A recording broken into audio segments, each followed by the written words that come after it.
நீங்க சர்ச்சுக்கு வர்றதுனால ஒரு புறக்கணிப்பு வருதா? நீங்க பைபிள் தூக்குனதுனால ஒரு புறக்கணிப்பு வருதா?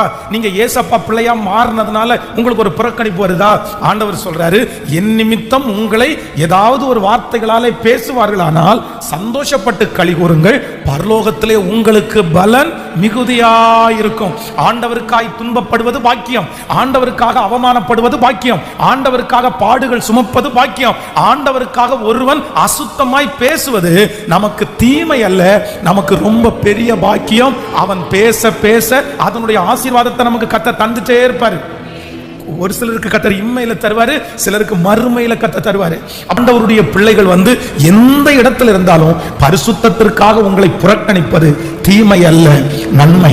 காலேஜ் படிக்கிற பிள்ளைங்க, ஸ்கூல் படிக்கிற பிள்ளைங்க, வாலிப பிள்ளைங்க, நான் நம்புறேன் சில பிள்ளைகள் உங்களை சினிமாவுக்கு கூப்பிட்டா நீங்க வரமாட்டேன் அப்படின்னு அந்த இடத்துல சொல்லணும். அதுல ஒண்ணும் இல்லை, அதுல ஒண்ணும் இல்லை. இல்ல நான் அதுக்கு ஏன் நீ வரமாட்ட? எப்படி? நான் என்ன சொல்றேன்னா, துன்மார்க்கருடைய ஆலோசனையின்படி நடவாமலும், பாவிகளுடைய வழியில் நில்லாமலும், பரியாசக்காரர் உட்காரும் இடத்தில் உட்காராமலும். அப்ப இந்த ஒரு வசனம் நமக்கு போதுமானது, அவ்வளவுதான். அது நிமித்தம் யாராவது ஒருத்தர் உங்களை தூசிச்சாங்கன்னா, என்ன பெரிய பரிசுத்தவாட்டியான்னு கேட்டாங்கன்னா, நீங்க சந்தோஷப்படுங்க. அந்த புறக்கணிப்பு உங்களுக்கு நல்லது, தீமை அல்ல. அவங்க கண்ணுக்கு முன்னாடியே ஒரு நாள் கர்த்தர் உங்களை மதிப்பாய் கர்த்தர் வைப்பார். விசுவாசிக்கிறீங்களா இல்லையா? எத்தனை பேர் ஆமோதிக்கிறீர்கள்? நான் நம்புறேன், இன்னைக்கு உங்களை அற்பமா நினைக்கிறவங்க 10 வருஷம் தாண்டி உங்களை மரியாதை கொடுக்கிற அளவிற்கு கர்த்தர் கொண்டு நிறுத்துவார். உங்க மேல ஒரு தனி மரியாதை வரும்.